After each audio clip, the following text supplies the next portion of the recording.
그 목걸이 반쪽 저희 아버지가 가지고 계십니다.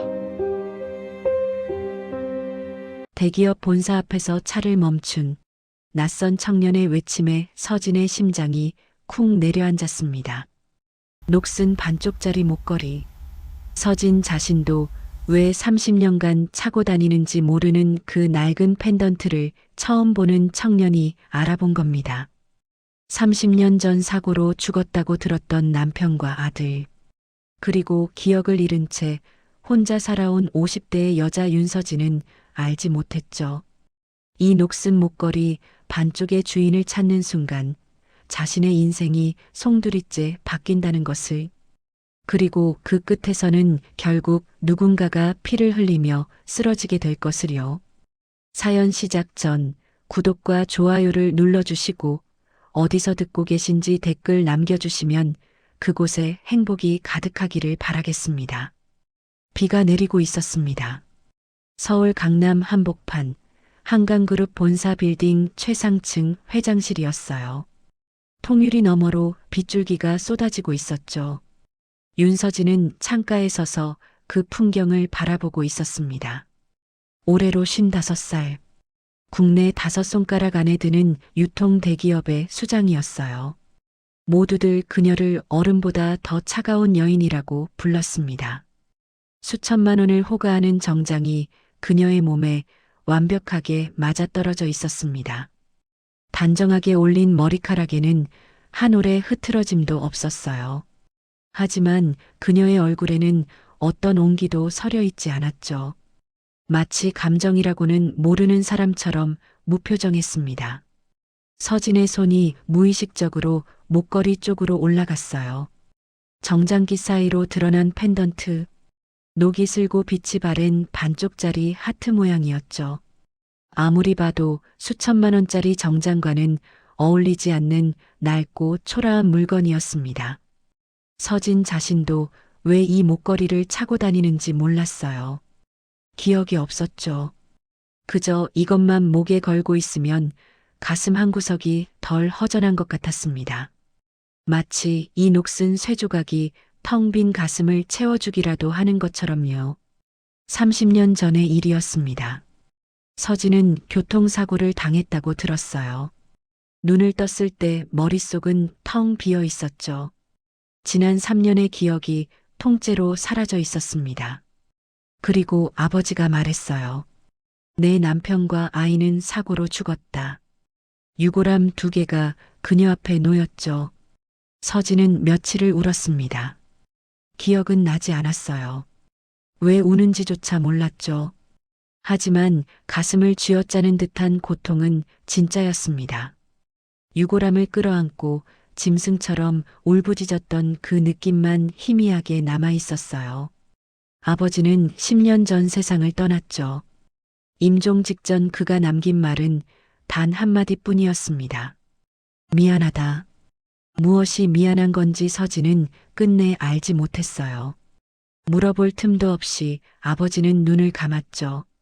그 한마디가 30년 동안 서진의 가슴에 박혀 있었습니다. 잠들기 전마다 그 목소리가 떠올랐어요. 미안하다. 대체 무엇이 미안했던 걸까요? 조심스러운 노크 소리가 울렸습니다. 비서실장 한기태가 작은 쟁반을 들고 들어왔어요. 회장님, 영양제 가져왔습니다. 요즘 식사도 제대로 못하시고 안색이 많이 안 좋아 보이셔서요. 그의 목소리에는 진심 어린 걱정이 담겨 있었죠. 서진은 고개를 돌려 그를 바라봤습니다. 하지만 그녀의 손은 영양제가 아닌 서랍 속 두통약병을 향했어요. 두 알을 손바닥에 털어 물도 없이 삼켰죠. 기태가 안타까운 표정을 지었습니다. 회장님, 그렇게 드시면 위에 안 좋아요. 하지만 서진은 대꾸하지 않았어요. 기태는 더 이상 말을 꺼내지 못하고 조용히 물러났죠. 창밖으로 빗줄기가 더 거세졌습니다. 서진은 다시 창가로 돌아섰어요. 손가락이 목걸이를 만지작거렸죠. 30년 동안 매일 반복해온 습관이었습니다. 이유는 몰랐어요. 그냥 그래야 할 것 같았죠. 그래야 숨을 쉴 수 있을 것 같았습니다. 서진의 눈동자에 빗물이 비쳤어요. 아니, 어쩌면 그건 눈물이었는지도 모릅니다. 30년 동안 한 번도 제대로 울어본 적 없는 그녀였죠. 눈물이 나올 것 같으면 약을 먹었습니다. 감정이 올라올 것 같으면 일에 파묻혔어요. 그렇게 30년을 버텨왔죠. 텅 빈 가슴을 안고 이유 모를 그리움에 시달리면서 누군가를 찾는 것 같은데 누구를 찾는지 모르는 채로요. 가끔 꿈을 꿨습니다. 누군가가 자신을 안아주는 꿈이었어요. 그 품은 세상 어떤 것보다도 따뜻했어요. 하지만 눈을 뜨면 아무것도 기억나지 않았죠. 그저 베개가 축축하게 젖어 있을 뿐이었습니다. 서진은 창문에 이마를 기댔어요. 차가운 유리가 피부에 닿았죠. 그 냉기가 오히려 위안이 되었습니다. 나는 대체 뭘 기다리고 있는 걸까? 혼잣말이 입술 사이로 새어나왔어요. 30년 동안 수없이 되뇌었던 질문이었죠. 하지만 답은 한 번도 찾지 못했습니다. 빗소리만이 회장실을 가득 채웠습니다. 서진은 여전히 창가에 서 있었어요. 30년 동안 무엇을 기다려온 건지도 모른 채 그저 멈출 수 없는 그리움만 가슴에 안고 그녀의 손끝이 녹슨 펜던트 위에서 미세하게 떨렸죠. 그 떨림의 의미를 그녀는 아직 알지 못했습니다. 다음 날 한강그룹 본사 23층 면접 대기실. 구석진 의자에 한 청년이 앉아 있었어요. 낡아서 앞코가 살짝 벗겨진 구두. 몇 번이고 다려입어 광택이 사라진 양복. 주변의 다른 지원자들은 하나같이 깔끔하고 비싼 옷차림이었는데 유독 그 청년만 초라해 보였죠. 박서준. 올해 30살이었습니다. 서준은 대기실 한쪽 구석에서 휴대폰을 꺼냈어요. 화면을 몇 번 만지작거리다가 결국 통화 버튼을 눌렀죠. 신호음이 몇 번 울린 뒤 반대편에서 걱정 어린 목소리가 들려왔습니다. 서준아, 면접장 잘 도착했어? 아버지였어요. 58배 나이에도 여전히 아들 걱정이 앞서는 목소리였죠. 서준의 입가에 애써 밝은 미소가 번졌습니다. 네, 아버지. 걱정 마세요. 별거 아니에요. 그냥 작은 무역회사예요. 거짓말이었어요. 이곳은 작은 무역회사가 아니었죠. 대한민국 굴지의 유통 대기업 한강그룹 본사였습니다. 서준은 일부러 거짓말을 했어요. 아버지가 한강그룹이라는 이름만 들으면 이상하게 표정이 굳어지는 걸 알고 있었기 때문이죠. 처음엔 우연이라고 생각했습니다. TV에서 한강그룹 뉴스가 나올 때마다 아버지는 리모컨을 찾았어요. 채널을 돌리거나 아예 TV를 꺼버렸죠. 마트에서 한강그룹 계열사 로고가 붙은 상품을 보면 슬쩍 시선을 피했습니다. 그리고 술이라도 드신 날이면요. 아버지는 장롱 깊은 곳에서 뭔가를 꺼내 물끄러미 바라보곤 했어요. 낡은 헝겊에 소중히 쌓여있는 무언가였죠. 그때마다 아버지의 눈가엔 눈물이 맺혔습니다. 서준은 한 번도 그게 뭐냐고 물어본 적이 없었어요. 물어보면 안 될 것 같았죠. 물어보는 순간 아버지가 무너질 것 같은 예감이 들었습니다. 전화기 너머로 아버지의 목소리가 다시 들려왔어요. 우리 아들 잘 될 거야. 아빠가 믿어. 애써 밝게 말하는 목소리였죠. 하지만 그 안에 담긴 떨림을 서준은 놓치지 않았습니다. 서준의 가슴이 찡했어요. 평생을 가난하게 살면서도 자식 앞에선 한 번도 내색하지 않는 아버지였죠. 불편한 다리를 절뚝이면서도 막노동을 마다하지 않는 아버지였습니다. 새벽같이 일어나 현장으로 나가고 밤늦게 지친 몸을 이끌고 돌아오는 아버지였어요. 그런 아버지를 꼭 편하게 해드리고 싶었죠. 아버지, 면접 끝나고 맛있는 거 해드릴게요. 아버지 좋아하시는 된장찌개 끓여드릴까요? 그래, 그래. 우리 아들. 아버지의 목소리가 살짝 젖어들었습니다. 서준은 애써 밝게 웃으며 전화를 끊었어요. 전화기를 주머니에 넣는 손이 떨렸죠. 오늘 면접만 붙으면 아버지를 호강시켜 드릴 수 있었습니다. 더 이상 새벽같이 현장에 나가지 않아도 됐어요. 불편한 다리로 무거운 짐을 나르지 않아도 됐죠. 제발, 제발 합격하게 해달라고 속으로 간절히 빌었습니다. 서준은 고개를 들어 주변을 둘러봤어요. 대기실에는 열댓 명의 지원자들이 앉아 있었죠. 하나같이 명문대 출신처럼 보이는 깔끔한 인상이었습니다. 고급 시계를 찬 사람도 있었고 브랜드 가방을 든 사람도 있었어요. 서준은 자신의 낡은 양복 소매를 슬쩍 내려봤죠. 어깨 부분이 살짝 헤어져 있었습니다. 몇 번이고 수선해서 입은 흔적이었어요. 아버지가 직접 바느질해 주신 거였죠. 야, 저 사람 좀 봐. 어디선가 속삭이는 소리가 들렸습니다. 옷이 왜 저래? 구두도 다 달았네. 면접 보러 온 거 맞아? 배달하러 온 거 아니야? 킥킥거리는 웃음소리가 들려왔어요. 서준의 귀가 빨갛게 달아올랐죠. 하지만 고개를 숙인 채 아무 말도 하지 않았습니다. 주먹만 꽉 쥐었어요. 괜찮다고 속으로 되뇌었죠. 중요한 건 옷이 아니라 실력이었습니다. 아버지가 늘 말씀하셨어요. 사람은 겉모습이 아니라 마음으로 평가받는 거라고. 박서준님, 면접장으로 들어와 주세요. 안내 직원의 목소리가 울렸습니다. 서준은 떨리는 다리를 애써 다잡으며 자리에서 일어났어요. 심호흡을 한 번 하고 면접장 문 앞에 섰죠. 잠깐 양복 단추를 확인했습니다. 넥타이 매듭도 만져봤어요. 구두 앞코에 벗겨진 부분이 눈에 들어왔지만 어쩔 수 없었죠. 서준은 문고리를 잡았습니다. 아버지 얼굴이 떠올랐어요. 오늘 아침에도 현장 나가시기 전에 서준의 이마에 손을 얹으셨죠. 잘 될 거야, 우리 아들. 그 따뜻한 손길이 아직도 이마에 남아있는 것 같았습니다. 서준은 조용히 숨을 내쉬었어요. 그리고 면접장 문을 열었죠. 그 문 너머에서 자신의 운명이 기다리고 있을 줄은 꿈에도 몰랐습니다. 면접장 안은 예상보다 넓었습니다. 정면에 길다란 테이블이 놓여 있었어요. 그 뒤로 5명의 면접관이 나란히 앉아 있었죠. 하나같이 날카로운 눈빛으로 서준을 훑어보고 있었습니다. 서준은 침을 꿀꺽 삼키며 지정된 자리에 섰어요. 다리가 후들거렸지만 애써 태어난 척했죠. 그런데 그 순간이었습니다. 서준의 시선이 면접관 중앙에 앉은 여자에게 멈췄어요.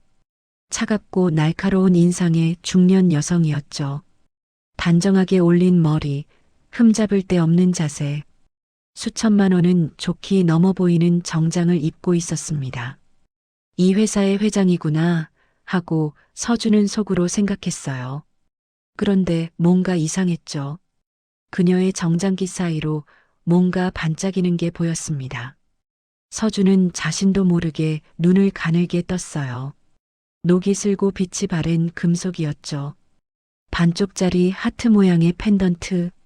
수천만 원짜리 정장과는 전혀 어울리지 않는 낡은 목걸이였습니다.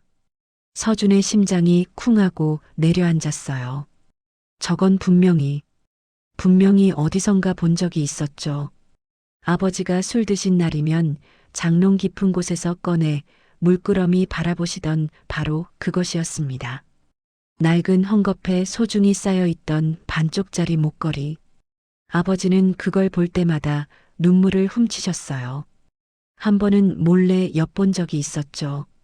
아버지가 그 목걸이를 가슴에 품고 중얼거리셨습니다. 여보, 미안해. 미안해. 그 목소리가 너무 처절해서 서준은 차마 다가가지 못했어요.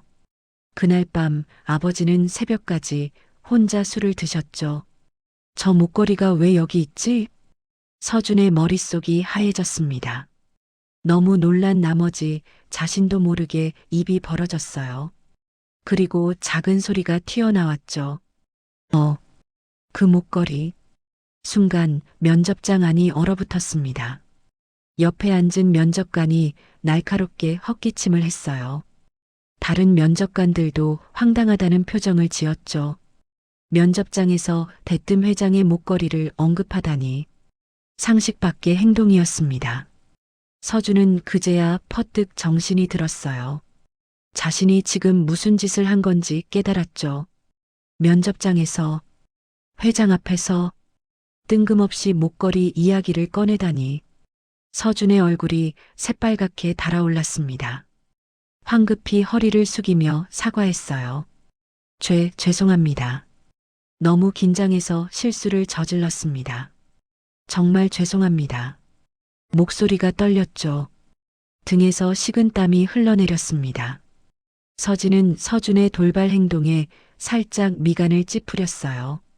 요즘 지원자들은 참 별난 사람이 많군.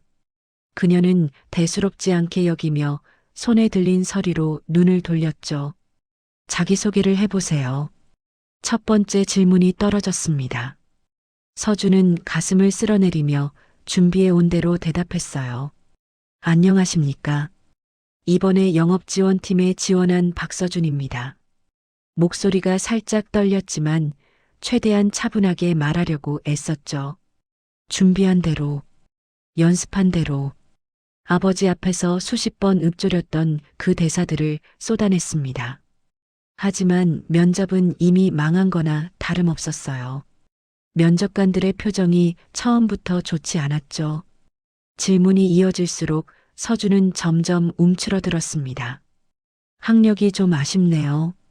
경력도 변변치 않고 우리 회사가 왜 당신을 뽑아야 하죠? 날카로운 질문들이 쏟아졌어요. 서준은 최선을 다해 대답했지만 면접관들의 표정은 변하지 않았죠. 서진은 내내 무표정했습니다. 서류만 들여다볼 뿐 서준을 거의 쳐다보지도 않았어요.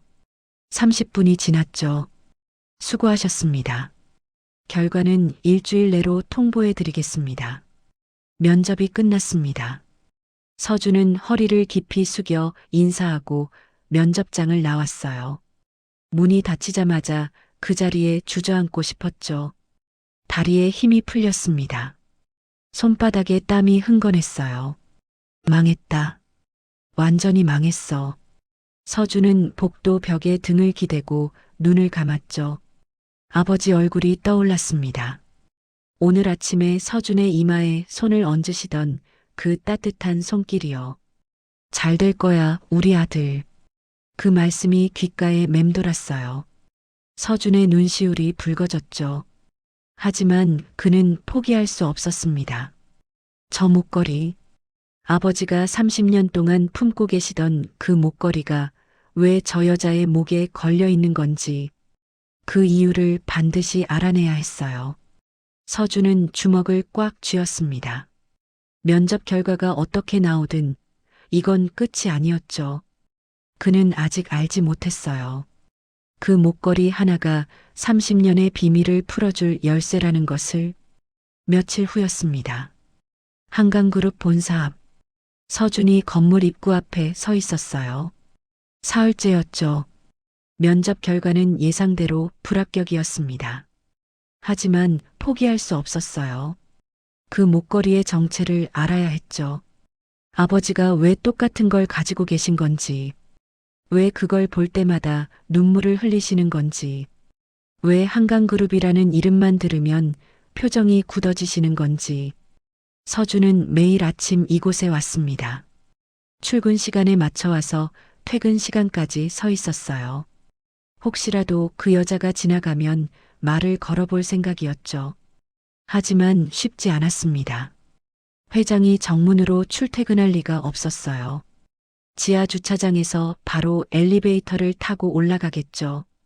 서준은 그걸 알면서도 포기하지 않았습니다. 언젠가는 기회가 올 거라고 믿었어요. 또 왔어? 보안 요원이 다가왔습니다. 덩치 큰 남자였어요. 며칠째 같은 자리에 서 있는 서준을 귀찮은 듯 쳐다봤죠. 몇 번을 말해야 알아들어? 회장님은 못 만나. 돌아가. 서준이 고개를 숙였습니다. 하지만 물러서지 않았어요. 잠깐만요. 정말 중요한 일이에요. 딱 5분만 시간을 주시면. 안 된다니까. 어디서 이상한 놈이 자꾸 와서 행패야. 보안 요원이 서준의 어깨를 밀쳤습니다. 서준이 비틀거리며 뒤로 물러났어요. 낡은 구두 뒤축이 보도블록에 걸려 휘청했죠. 하지만 다시 제자리로 돌아왔습니다. 내일도 올 거예요. 모레도 올 거예요. 꼭 만나야 해요. 서준의 눈빛이 단단했어요. 보안 요원이 혀를 찼죠. 미친놈. 그때였습니다. 지하 주차장 쪽에서 엔진 소리가 들려왔어요. 검은색 고급 세단 한 대가 천천히 경사로를 올라오고 있었죠. 서준의 심장이 쿵쾅거렸습니다. 저 차다. 틀림없었어요. 며칠 동안 지켜보면서 외워둔 번호판이었죠. 서준은 망설이지 않았습니다. 차가 나오는 방향으로 뛰어갔어요. 보안 요원이 소리쳤지만 들리지 않았죠. 오직 저 차만 보였습니다. 차가 도로로 나오려는 순간이었어요. 서준이 차 앞에 뛰어들었습니다. 기익. 급브레이크 소리가 울렸죠. 차가 서준 코앞에서 멈췄습니다. 운전석에서 기사가 소리쳤어요. 야, 이 미친놈아. 죽고 싶어? 하지만 서준은 꿈쩍도 하지 않았죠. 뒷좌석 창문이 천천히 내려갔습니다. 서진의 얼굴이 보였어요. 차갑고 날카로운 눈빛이었죠. 며칠 전 면접장에서 봤던 그 표정 그대로였습니다. 서진이 서준을 알아봤어요. 면접 때 그 청년 아니에요? 며칠째 여기 서 있는 거예요? 목소리가 싸늘했죠. 경멸과 귀찮음이 섞인 톤이었습니다. 서준은 숨을 몰아쉬었어요. 이게 마지막 기회일 수도 있었죠. 할 말을 해야 했습니다. 지금 아니면 영영 기회가 없을 수도 있었어요. 서준이 외쳤습니다. 회장님 목에 걸린 그 목걸이요. 서진의 눈썹이 살짝 움직였어요. 반쪽이죠? 저희 아버지가 나머지 반쪽을 가지고 계십니다. 정적이 내려앉았습니다. 세상의 모든 소리가 멈춘 것 같았어요. 자동차 소음도, 사람들의 웅성거림도, 바람 소리도 아무것도 들리지 않았죠. 서진의 얼굴에서 핏기가 사라졌습니다. 손에 들고 있던 서류가 바닥으로 떨어졌어요. 하지만 주울 생각도 못했죠. 몸이 굳어버린 것처럼 움직이지 않았습니다. 반쪽? 이게 반쪽이었다고? 그렇다면 나머지 반쪽은 대체 어디에 있었던 건가? 그리고 그걸 이 청년의 아버지가 가지고 있다니. 그게 대체 무슨 의미인 거지? 서진의 머릿속이 빠르게 돌아갔어요. 30년 전 아버지가 했던 말이 스쳐 지나갔죠. 내 남편과 아이는 사고로 죽었다. 심장이 미친 듯이 뛰었습니다. 손끝이 차갑게 식어갔어요. 숨을 쉬는 것조차 어려웠죠. 서진의 입술이 바들바들 떨렸습니다. 한참을 말없이 서준을 바라봤어요. 그리고 겨우 입을 열었죠. 당신 아버지, 어디 사세요? 목소리가 갈라졌습니다. 철의 여인이라 불리던 그녀의 목소리가 처음으로 흔들렸어요. 서준은 그 눈빛을 보았죠. 차갑기만 하던 눈동자 속에 무언가 다른 것이 어른거리고 있었습니다. 두려움인지, 기대인지, 아니면 30년 동안 억눌러왔던 무언가인지 서준은 알 수 없었어요. 하지만 한 가지는 확실했죠. 이 여자도 무언가를 찾고 있었다는 것. 그리고 그 무언가가 자신의 아버지와 연결되어 있다는 것. 서준이 대답했습니다. 안내해 드릴게요. 서진은 잠시 망설였어요. 하지만 이내 고개를 끄덕였죠. 타세요. 차 문이 열렸습니다. 서준이 조수석에 올라탔어요. 검은 세단이 천천히 움직이기 시작했죠. 30년의 비밀을 향해 검은 세단이 도심을 벗어났습니다. 고층 빌딩들이 점점 멀어지고 낡은 건물들이 눈에 들어오기 시작했어요. 서진은 창밖을 바라보며 입술을 꽉 깨물었죠. 차가 점점 좁은 골목길로 접어들었습니다. 도로 상태가 엉망이었어요. 고급 세단의 바퀴가 울퉁불퉁한 노면 위를 덜컹거리며 지나갔죠. 운전기사가 걱정스러운 눈빛으로 백미러를 봤습니다. 회장님, 정말 괜찮으시겠습니까? 서진은 대답하지 않았어요. 그저 창밖만 바라볼 뿐이었죠. 주변 풍경이 완전히 달라져 있었습니다. 페인트 칠이 벗겨진 낡은 집들, 녹슨 철문, 군데군데 금이 간 담벼락. 서울에서도 가장 낙후된 산동네였어요. 서진이 사는 세계와는 완전히 다른 곳이었죠. 서진의 손이 무의식적으로 목걸이를 만졌습니다. 녹슨 펜던트가 손끝에 닿았어요. 30년 동안 매일 만지작거렸던 그 감촉이었죠. 이게 정말 반쪽이었다면 나머지 반쪽의 주인은 대체 누구란 말인가? 서진의 가슴이 두근거렸습니다. 기대인지 두려움인지 알 수 없었어요. 어쩌면 이건 사기일 수도 있었죠. 요즘 세상에 별의별 사기꾼들이 있으니까요.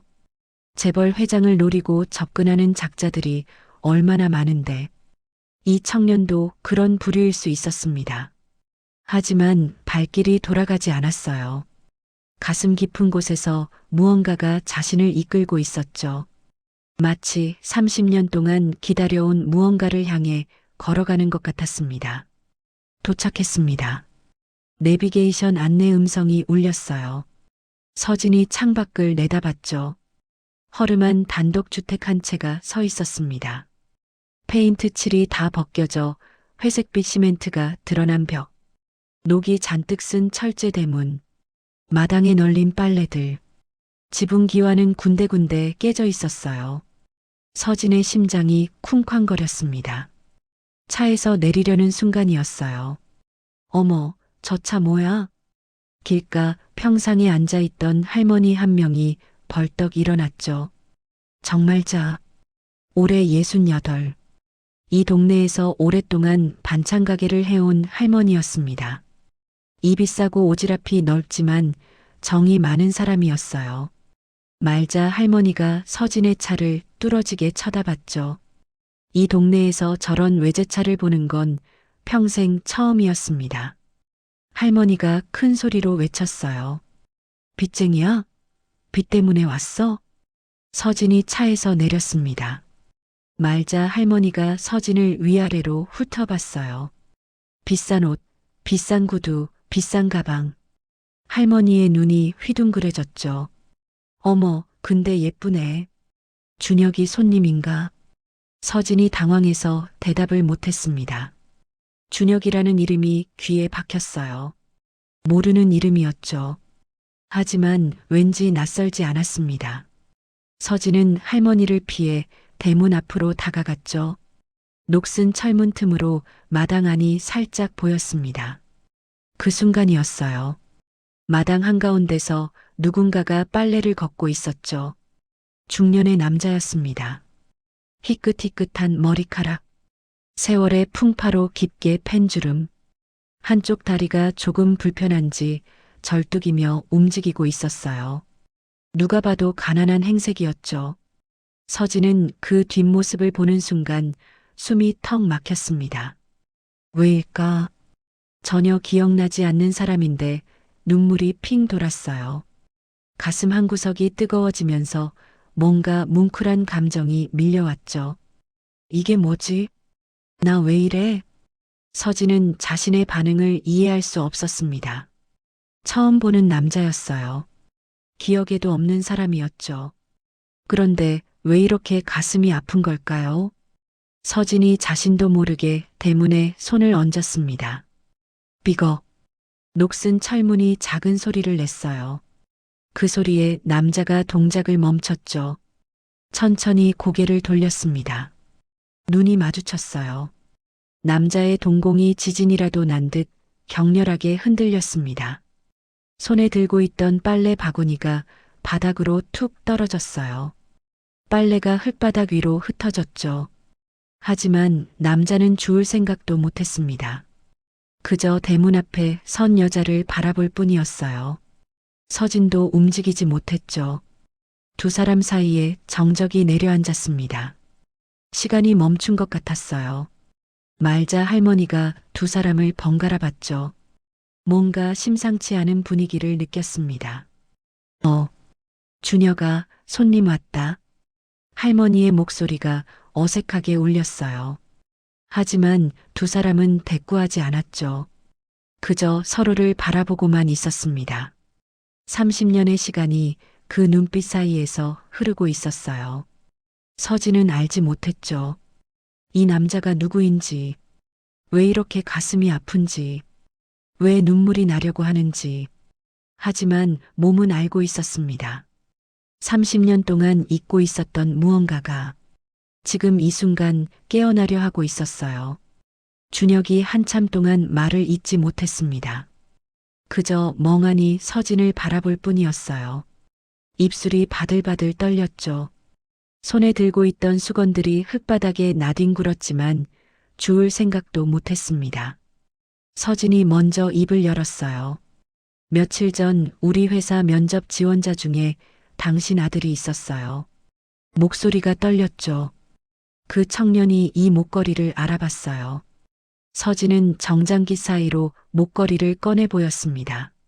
녹슨 반쪽짜리 펜던트가 햇빛에 둔탁하게 빛났어요. 아버지가 가진 거랑 똑같다고 그러더라고요. 준혁의 얼굴에 복잡한 감정이 스쳐 지나갔습니다. 놀라움, 두려움, 그리고 그 밑에 깔린 깊은 슬픔 같은 것이었어요. 그는 입술을 꽉 깨물더니 아무 말 없이 몸을 돌렸죠. 절뚝거리는 걸음으로 방 안으로 들어갔습니다. 잠시 후 준혁이 다시 나왔어요. 그의 손에는 낡은 헝겊에 소중히 쌓인 무언가가 들려 있었죠. 준혁이 천천히 헝겊을 펼쳤습니다. 그 안에는 목걸이 반쪽이 들어 있었어요. 서진의 것과 똑같이 녹슬고 빛바랜 반쪽짜리 펜던트였죠. 서진의 심장이 쿵하고 내려앉았습니다. 준혁이 떨리는 손으로 자신의 펜던트를 들어 올렸어요. 서진도 무의식적으로 자신의 목걸이를 벗어들었죠. 두 사람의 손이 허공에서 마주쳤습니다. 딸깍. 두 개의 반쪽이 맞닿는 순간 경쾌한 소리와 함께 완벽한 하트 모양이 완성되었어요. 빈틈없이 딱 맞아 떨어지는 두 조각이었죠. 30년 동안 따로 떨어져 있던 두 반쪽이 마침내 하나가 된 것이었습니다. 서진이 뒷걸음질 쳤어요. 다리에 힘이 풀려 비틀거렸죠. 얼굴이 하얗게 질려 있었습니다. 이게 왜 맞는 거예요? 서진의 목소리가 갈라졌어요. 난 당신이 누군지 전혀 기억이 안 나요. 얼굴도 모르겠고 이름도 모르겠어요. 근데 이 목걸이가 왜 딱 맞는 거예요? 준혁은 아무 말도 하지 못했습니다. 그저 눈시울이 붉어진 채 서진을 바라볼 뿐이었어요. 서진의 머릿속이 빠르게 돌아갔죠. 30년 전 사고, 기억상실, 죽었다던 남편과 아이, 그리고 눈앞에 살아있는 남자와 면접장에서 만난 청년. 퍼즐 조각들이 맞춰지려는 순간 끔찍한 가능성이 서진의 뇌리를 스쳤습니다. 설마. 서진의 입술이 파르르 떨렸어요. 내가 당신과 아이를 버리고 도망친 거예요? 그래서 이렇게 숨어 사는 거예요? 내가 그렇게 비정한 여자였어요? 목소리가 처절했죠. 30년 동안 억눌러왔던 죄책감이 한꺼번에 터져 나오는 것 같았습니다. 준혁이 처음으로 입을 열었어요. 아니에요. 쉰 목소리였지만 그 안에는 단호함이 담겨 있었죠. 당신은 우리를 버린 적 없어요. 그 한마디에 서진의 눈에서 눈물이 툭 떨어졌습니다. 준혁이 천천히 말을 이었어요. 30년 전 그날 밤이었어요. 비가 많이 왔고 준혁의 눈빛이 아득해졌습니다. 30년 전 그 밤으로 돌아가는 것 같았어요. 검은 양복을 입은 사람들이 들이닥쳤어요. 당신을 끌고 가려고 했죠. 당신은 미친 듯이 발버둥 쳤어요. 서진의 숨이 멎는 것 같았습니다. 당신이 마지막으로 소리쳤어요. 여보, 도망쳐. 서준이 데리고 빨리 도망쳐. 준혁의 목소리가 떨렸어요. 그래서 도망쳤어요. 당신이 시킨 대로. 서준이를 안고 뒤도 돌아보지 않고 달렸죠. 비가 쏟아지는 골목길을 미친 듯이 달렸어요. 눈물이 준혁의 볼을 타고 흘러내렸습니다. 그리고 30년 동안 숨어 살았어요. 언젠가 당신이 우리를 찾아올 거라고 믿으면서 서진은 그 자리에 주저앉았어요. 다리에 힘이 풀렸죠. 눈물이 멈추지 않았습니다. 기억은 나지 않았어요. 하지만 가슴이 찢어지는 것 같았죠. 30년 동안 텅 비어 있던 그 자리가 무엇이었는지 이제야 알 것 같았습니다. 그럼 우리 아이는? 서진이 떨리는 목소리로 물었어요. 서준이는 당신 아들이에요. 준혁이 대답했죠. 아니, 우리 아들이에요. 30년 전 그날 밤 당신이 목숨 걸고 지키려 했던 우리 아이. 서진의 입에서 흐느낌이 터져 나왔습니다. 30년이었어요. 30년 동안 죽은 줄 알았던 남편과 아들이 살아 있었던 거였죠. 이 좁은 방에서, 이 가난한 동네에서 자신을 기다리면서 서진은 두 손으로 얼굴을 감쌌어요. 어깨가 들썩거렸죠. 준혁이 조심스럽게 다가왔습니다. 하지만 손을 뻗지는 못했어요. 30년의 세월이 두 사람 사이에 놓여 있었죠. 문틈으로 말자 할머니가 지켜보고 있었습니다. 할머니가 혼잣말처럼 중얼거렸어요. 저 여자, 준혁이가 30년 동안 기다리던 사람 만나보네. 해가 지고 있었습니다. 붉은 노을이 좁은 방 안으로 스며들었어요. 30년 만에 다시 만난 두 사람의 그림자가 길게 늘어졌죠. 그들은 아직 몰랐습니다. 30년 전 그 밤 어둠 속에서 누군가가 그들을 지켜보고 있었다는 것을요. 젊은 사내 하나가 골목 끝에 서서 도망치는 준혁의 뒷모습을 보고 있었다는 것을요. 그리고 그 사내가 지금도 여전히 그들을 노리고 있다는 것을요. 준혁이 서진을 방 안으로 안내했습니다. 좁은 마당을 지나 낡은 현관문을 열자 단출한 방 하나가 나타났어요. 금이 간 장판, 색이 바랜 벽지, 구석에 놓인 낡은 옷장, 가난의 흔적이 곳곳에 배어 있었죠. 하지만 어딘가 정갈하게 정돈된 느낌이었습니다. 서진은 멍한 표정으로 방바닥에 털썩 주저앉았어요. 하이힐을 신은 채였지만 벗을 생각도 못했죠. 그녀의 시선은 방바닥 한가운데 놓인 두 개의 목걸이에 고정되어 있었습니다. 딱 들어맞는 하트 모양. 30년 동안 따로 떨어져 있던 두 조각이 이제야 하나가 되어 있었어요. 준혁이 부엌으로 들어갔다 나왔습니다. 김이 모락모락 나는 찻잔을 들고 있었어요. 둥글레 차예요. 일단 좀 드세요. 얼굴이 너무 창백해요. 서진은 기계적으로 잔을 받아들었죠. 따뜻한 온기가 차가운 손끝으로 전해졌습니다. 한 모금 마셨어요. 구수하고 담백한 맛이 입안에 퍼졌죠. 어디선가 맡아본 것 같은 익숙한 향이었습니다. 기억은 나지 않는데 몸이 반응하고 있었어요. 그때 서진의 시선이 낡은 옷장 위로 향했습니다. 옷장 깊숙한 곳에서 뭔가가 삐져나와 있었어요. 누렇게 바랜 노트 같은 것이었죠. 서진이 자신도 모르게 손을 뻗었습니다. 그건 준혁이 말을 잇지 못했어요. 서진은 이미 그것을 꺼내 들고 있었죠. 낡은 육아일기였습니다. 표지가 닳아서 글씨가 희미했지만 읽을 수 있었어요. 서준이의 성장일기. 서진의 손끝이 파르르 떨렸습니다. 첫 장을 펼쳤어요. 오늘 서준이가 처음으로 웃었다. 엄마 닮아서 예쁘다. 글씨가 삐뚤빼뚤했죠. 잉크가 번진 곳도 있었고 군데군데 얼룩도 있었습니다. 서진의 눈에 눈물이 고였어요. 이 글씨, 이 글씨가 낯설지 않았죠. 기억은 없었습니다. 하지만 손끝이 반응하고 있었어요. 다음 장을 넘겼습니다. 서준이가 오늘 처음으로 엄마라고 불렀다. 아직 발음이 서툴러서 음마라고 했다. 세상에서 가장 예쁜 소리였다. 눈물이 뚝 떨어져 바랜 종이 위에 번졌어요. 서진은 일기장을 가슴에 꼭 끌어안았습니다. 왜 이렇게 마음이 아픈지 몰랐어요. 기억은 없는데 몸이 기억하고 있는 것 같았죠. 가슴 깊은 곳에서 뜨거운 무언가가 치밀어 올랐습니다. 이게 내가 쓴 거예요? 서진이 떨리는 목소리로 물었어요. 준혁이 고개를 끄덕였죠. 당신이 매일 밤 쓰던 거예요. 서준이가 잠들면 꼭 일기를 썼어요. 하루도 빠지지 않고 서진은 다시 일기장을 펼쳤습니다. 오늘 서준이가 처음으로 걸었다. 비틀비틀 세 걸음. 넘어지면서 울었지만 다시 일어났다. 우리 아들 강한 아이가 될 거야. 서준이 첫돌. 떡국을 끓여줬다. 작은 손으로 떡을 집어먹는 모습이 너무 귀여웠다. 100살까지 건강하게 살아라, 우리 아가.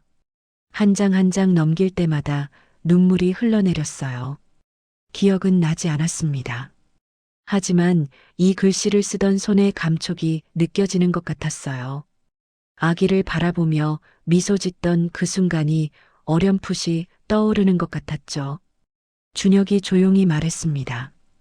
기억해내려고 너무 애쓰지 마세요. 머리만 더 아파요. 서진은 고개를 들어 준혁을 바라봤어요. 이 남자가 30년 동안 이 일기장을 품고 살았구나. 매일 밤 이 글씨를 보며 자신을 기다렸구나. 그 세월이 얼마나 길고 외로웠을까. 서진의 입술이 떨렸죠. 미안해요. 겨우 그 한마디가 나왔습니다. 30년 동안 정말 미안해요. 준혁이 고개를 저었어요. 미안할 거 없어요. 당신 잘못이 아니에요. 서진은 다시 일기장을 끌어안았습니다. 이 낡은 종이 뭉치가 세상에서 가장 소중한 보물처럼 느껴졌어요. 밖에서 인기척이 났죠. 문틈으로 말자 할머니가 지켜보고 있었습니다. 할머니의 눈가가 촉촉해져 있었어요. 할머니가 혼잣말처럼 중얼거렸죠. 30년이야, 30년. 매일 밤 저 일기장 펴놓고 울던 거 내가 다 알아. 이제야 제자리 찾아가나 보네. 할머니가 조용히 돌아섰습니다. 좁은 방 안에는 준혁과 서진만 남았어요. 해가 완전히 지고 어둠이 내려앉았죠. 서진은 일기장을 품에 안은 채 눈을 감았습니다. 이상하게도 이 낡은 방이 세상에서 가장 편안하게 느껴졌어요. 수십억 원짜리 저택보다, 최고급 호텔 스위트룸보다 이 좁고 허름한 방이 더 따뜻했죠. 마치 오래전에 잃어버린 집에 돌아온 것 같은 느낌이었습니다. 서진은 아직 몰랐어요. 이 평화로운 순간이 얼마나 짧을지, 곧 다가올 폭풍이 얼마나 거셀지, 그저 지금 이 순간만큼은 30년 만에 찾은 이 온기 속에 머물고 싶었습니다. 며칠이 지났습니다. 서진은 자신도 모르게 자꾸 그 달동네를 찾아갔어요. 회장실에서 결제 서류를 들여다봐도 내용이 머리에 들어오지 않았죠. 눈앞에는 자꾸 준혁의 얼굴이 떠올랐습니다. 그날도 서진은 달동네를 찾아갔어요. 준혁이 대문 앞에서 기다리고 있었죠. 마치 올 줄 알았다는 듯이 오늘은 시장에 같이 가요. 준혁이 조심스럽게 말했습니다. 30년 전에 자주 가던 곳이에요. 서진은 고개를 끄덕였어요. 두 사람은 버스를 타고 재래시장으로 갔죠. 서진의 고급 정장은 주변과 완전히 어울리지 않았습니다. 지나가던 상인들이 신기한 듯 쳐다봤어요. 하지만 준혁은 전혀 개의치 않았죠. 서진의 손을 잡고 시장 안으로 이끌었습니다. 처음으로 손이 닿았어요. 준혁의 손은 거칠고 굳은 살이 박여 있었죠. 30년 동안 막노동을 해온 손이었습니다. 하지만 그 손이 닿는 순간 서진의 가슴이 뛰었어요. 낯설지 않았죠. 이 손을 알고 있는 것 같았습니다. 파 좀 주세요. 두부도요. 준혁이 능숙하게 장을 봤어요. 볶음김치 재료도 샀죠. 서진은 그 뒤를 따라다니며 신기한 듯 구경했습니다. 회장이 된 이후로 직접 장을 본 적이 없었어요. 모든 건 비서나 가정부가 처리했으니까요. 이거 하나 먹어봐요. 준혁이 무언가를 건넸습니다. 시장 한쪽에 있는 호떡 노점에서 산 것이었어요. 김이 모락모락 나는 뜨거운 호떡이었죠. 여기 호떡이 옛날부터 맛있었어요. 서진이 한 입 베어 물었습니다. 그 순간이었어요. 입안 가득 퍼지는 달콤하고 고소한 맛이 혀끝을 자극했죠. 따뜻한 꿀물이 흘러내리고 바삭한 껍질이 씹히는 감촉. 그 순간 서진의 뇌리에 무언가가 번쩍 스쳤습니다. 알 수 없는 행복한 감각이었어요. 기억은 나지 않았죠. 하지만 이 맛을, 이 느낌을 몸이 기억하고 있었습니다. 서진은 자신도 모르게 아이처럼 환하게 웃었어요. 맛있어요. 그 한마디가 전부였죠. 하지만 준혁은 그 미소를 보며 눈시울을 붉혔습니다. 30년 전에도 당신은 그렇게 웃었어요. 호떡 하나에 세상을 다 가진 것처럼 웃었죠. 그 웃음이 얼마나 보고 싶었는지 지나가던 상인 아주머니가 두 사람을 보며 말했어요. 아이고, 부부 금슬이 좋네. 남편이 아주 애처가야. 서진의 얼굴이 붉어졌습니다. 부정하는 말이 나오지 않았어요. 오히려 그 말이 싫지 않았죠. 해가 기울기 시작했습니다. 두 사람은 장바구니를 들고 버스 정류장으로 향했어요. 퇴근 시간과 겹친 버스는 콩나물 시루처럼 빽빽했죠. 서진은 태어나서 처음으로 10,000원 버스를 타봤습니다. 평소라면 기사가 운전하는 고급 세단 뒷좌석에 앉아 있었을 텐데요. 사람들 사이에 끼어 손잡이를 잡았어요. 하이힐을 신은 발이 불안정했죠. 그때 버스가 급정거했습니다. 서진이 중심을 잃고 앞으로 쏠렸어요. 휘청거리는 순간 단단한 팔이 서진의 허리를 감싸 안았죠. 준혁이었습니다. 서진을 자신의 품 쪽으로 끌어당겨 보호했어요. 서진의 등 뒤로 준혁의 단단한 가슴이 닿았죠. 낡은 옷에서 나는 싸구려, 비누 냄새가 났습니다. 고급 향수와는 비교도 안 되는 투박한 향기였어요. 그런데 그 향기가 닿는 순간이었죠. 서진은 온몸에 전율이 흐르는 걸 느꼈습니다. 안전하다. 사랑받고 있다. 머리로는 기억하지 못하는 감각이었어요. 하지만 몸이 기억하고 있었죠. 30년의 세월도 지우지 못한 몸에 각인된 사랑의 기억이었습니다. 서진은 눈을 감았어요. 이 품에서 떠나고 싶지 않았죠. 평생 이렇게 안겨있고 싶었습니다. 버스가 덜컹거리며 달렸어요.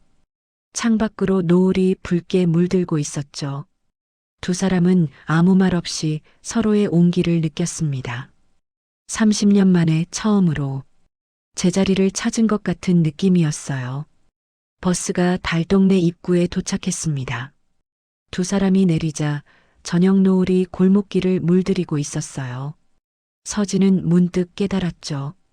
오늘 하루가 30년 인생에서 가장 행복한 날이었다는 것을. 수천만 원짜리 명품도 최고급 레스토랑도 주지 못한 행복을 호떡 하나와 10,000원 버스가 선물해 주었다는 것을. 서진은 준혁을 바라봤습니다. 준혁도 서진을 바라봤어요. 두 사람의 시선이 마주쳤죠. 말은 필요 없었습니다. 서진은 아직 몰랐어요. 이 평화로운 시간이 곧 끝나게 될 거라는 것을. 누군가가 이 행복을 빼앗으려 하고 있다는 것을. 하지만 지금 이 순간만큼은 그저 이 따뜻함에 취해 있고 싶었습니다. 서진이 결심했습니다. 서준을 추가 합격시키기로요. 며칠 후 비서실장 한기태가 면접 결과 보고서를 들고 왔어요. 회장님, 박서준 지원자는 규정대로 불합격 처리할까요? 면접 태도도 그렇고 스펙도 미달이라서요. 기태의 손이 서준의 이력서 위로 올라갔죠. 빨간색 불합격 도장을 찍으려는 순간이었습니다. 추가 합격으로 입사시켜. 서진이 그를 멈춰 세웠어요. 기태가 당황했죠. 하지만 회장님, 점수가 기준에 한참 미달이고 면접 태도도. 출근하라고 해. 서진이 말을 잘랐습니다. 곁에 두고 보고 싶어. 목소리가 미세하게 떨렸어요. 기태는 의아한 표정을 지었지만 감히 더 묻지 못하고 나갔죠. 서준이 출근한 첫날이었습니다. 영업지원팀에 배치되었어요. 낡은 양복 대신 새로 산 깔끔한 셔츠를 입고 있었죠. 긴장한 얼굴이었지만 눈빛만은 반짝였습니다. 그런데 이상한 일이 벌어지기 시작했어요. 회사 안에서 소문이 퍼지기 시작한 거였죠. 엘리베이터 안. 저 신입 있잖아, 박서준. 회장님이 숨겨둔 아들이래. 휴게실. 아니, 진짜? 아니면 숨겨둔 남자래. 화장실 앞. 회장님이 직접 합격시켰다잖아. 스펙도 안 되는 애를. 뒤가 구린 거 아니야? 직원들이 모이는 곳마다 수군거리는 소리가 들렸습니다. 서준의 귀에도 그 소문이 들어왔어요. 처음엔 무시하려고 했죠. 일에 집중하면 된다고 생각했습니다. 실력으로 보여주면 소문 따위는 사라질 거라고요. 하지만 현실은 달랐어요. 아무도 서준에게 말을 걸지 않았죠. 회의 자료를 요청해도 모른 척 했습니다. 점심시간에 혼자 밥을 먹었어요. 구내식당 구석 자리. 서준은 묵묵히 숟가락을 움직였죠. 주변 테이블에서 웃음소리가 들려왔지만 그쪽을 보지 않았습니다. 복사기 앞에서 혼자 서류를 정리하는 서준의 얼굴에 그늘이 드리웠어요. 어느 날 오후였습니다. 서준이 팀장에게 보고서를 제출하러 갔어요. 문 앞에서 안쪽 대화가 들려왔죠. 저 박서준이란 놈 어떻게 할까요? 뭘 어떻게 해? 회장님이 직접 꽂아 넣은 놈인데. 그래도 찜찜하지 않습니까? 어디서 굴러온 놈인지도 모르고. 그러게. 아무튼 적당히 굴려. 알아서 나가게. 서준의 손이 떨렸습니다. 보고서를 든 손에 힘이 들어갔어요. 이를 꽉 깨물었죠. 눈시울이 뜨거워졌지만 참았습니다. 그 모습을 지켜보는 눈이 있었어요. 회의실 창문 너머. 부사장 윤태진이 서준을 바라보고 있었죠. 올해 52. 서진의 사촌 동생이었습니다. 선대 회장 때부터 회사에서 잔뼈가 굵은 인물이었어요. 태진의 입가에 뱀 같은 미소가 번졌습니다. 재밌게 됐군. 그날 밤이었어요. 태진은 신복을 불러 지시했죠. 저놈 뒷조사해. 어디서 굴러온 놈인지 싹 다 파. 신복이 고개를 끄덕였습니다. 태진이 창밖을 바라봤어요. 어둠이 내려앉은 서울 야경이 펼쳐져 있었죠. 서진 누나가 이상해. 갑자기 어디 다니는 것 같더니 저런 놈을 데려와. 태진의 눈빛이 차갑게 빛났습니다. 뭔가 냄새가 났어요. 서진이 저 청년에게 끌리고 있다는 것을, 그리고 그것이 자신에게 위협이 될 수 있다는 것을요. 태진은 30년 전 그날 밤을 떠올렸습니다. 비가 쏟아지던 골목길, 아기를 안고 도망치던 남자의 뒷모습. 쫓아갈 수 있었지만 쫓지 않았죠. 살려두면 언젠가 쓸모가 있을 것 같았으니까요. 그리고 삼촌에게는 처리했다고 보고했습니다. 그 거짓말 하나로 30년을 먹고 살았어요. 설마 그놈들이. 태진의 표정이 굳어졌습니다. 만약 저 청년이 그때 그 아기라면 30년 동안 숨겨온 비밀이 들통나는 거였어요. 태진은 주먹을 꽉 쥐었습니다. 확인해야겠어. 그리고 필요하다면 그의 눈에 살기가 스쳤죠. 한편 달동네 서준이 지친 몸을 이끌고 집에 돌아왔습니다. 준혁이 마중 나와 있었어요. 아들의 표정을 보고 무슨 일이 있었는지 짐작했죠. 힘들었어? 서준은 고개를 저었습니다. 아니에요, 아버지. 괜찮아요. 애써 웃어 보였어요. 하지만 그 웃음이 얼마나 힘겹게 지어낸 것인지 준혁은 알았죠. 준혁이 아들의 어깨를 토닥였습니다. 밥 먹자. 아버지가 된장찌개 끓여놨어. 서준의 눈시울이 붉어졌어요. 아버지의 그 한마디가 세상 누구보다 든든한 위로였습니다. 하지만 서준은 몰랐어요. 자신을 향해 거대한 함정이 다가오고 있다는 것을, 그리고 그 함정이 아버지까지 집어삼키려 한다는 것을. 그 무렵 준혁은 매일 새벽같이 일어나 도시락을 쌌습니다. 좁은 부엌에서 분주하게 움직였어요. 도마 위에서 칼질 소리가 경쾌하게 울렸죠. 계란말이를 노릇하게 부치고 볶음김치를 꾹꾹 눌러 담았습니다. 흰 쌀밥 위에 검은 깨를 뿌렸어요. 버스 안에서 품에 안았던 서진의 몸이 떠올랐죠. 생각보다 훨씬 야위고 앙상했습니다. 뼈가 손에 잡힐 정도였어요. 대한민국 최고 부자면 뭘 해? 제대로 된 밥을 못 먹고 있는 거잖아. 준혁은 도시락을 보자기에 싸서 집을 나섰습니다. 버스를 타고 1시간 반.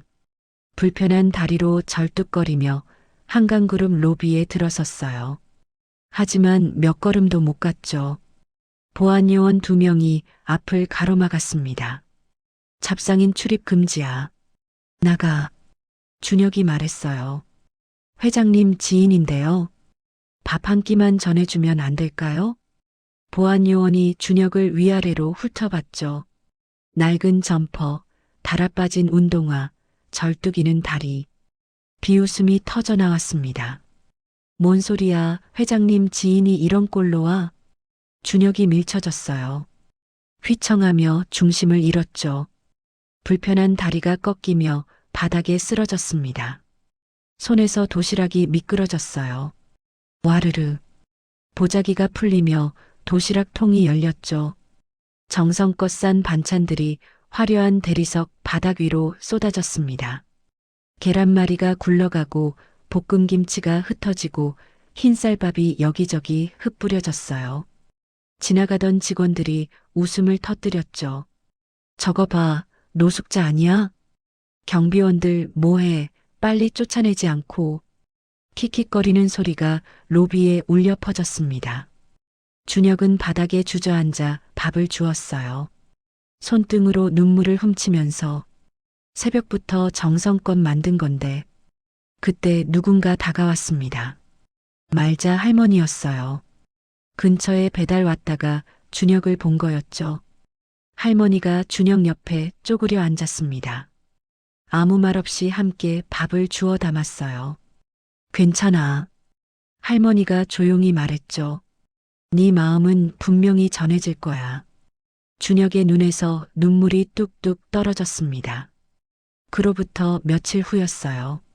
감사팀의 익명 제보 전화가 걸려왔습니다. 신입사원 박서준 가방에 회사 기밀이 있어요. 낮고 음침한 목소리였죠. 전화는 곧바로 끊어졌습니다.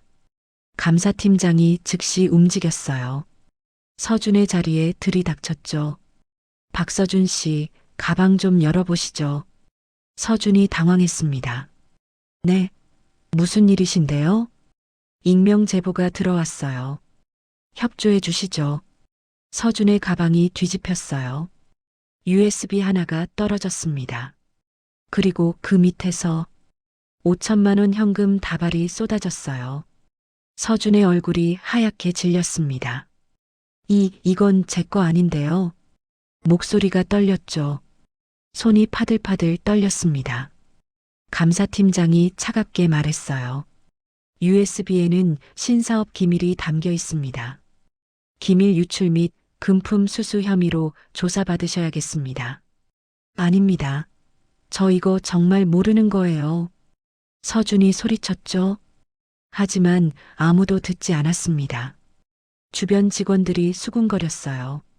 거봐, 뭔가 있다 했잖아. 회장님한테 잘 보여서 들어온 놈이 결국 사고 쳤네. 서준은 끌려가듯 회의실로 향했습니다. 그 모습을 멀리서 지켜보는 눈이 있었어요.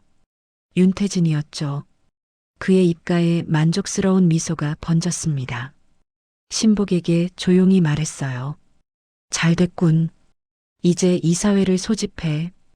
긴급 이사회가 열렸습니다. 임원들이 무거운 표정으로 자리에 앉았어요. 그 중앙에 서진이 앉아 있었죠. 서진의 얼굴은 창백했습니다. 태진이 회의실 테이블 위에 증거품들을 던져 놓았어요. 압수된 USB와 현금 다발이었죠.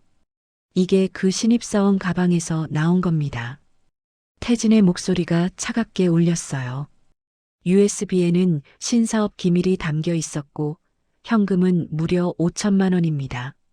근본 없는 것들을 곁에 두면 사단이 난다고 제가 누누이 말씀드리지 않았습니까? 서진의 손이 떨렸습니다. 태진이 한 발짝 앞으로 나섰어요. 이 자들은 회장님이 과거를 기억하지 못한다는 점을 악용한 겁니다. 서진의 눈이 흔들렸죠.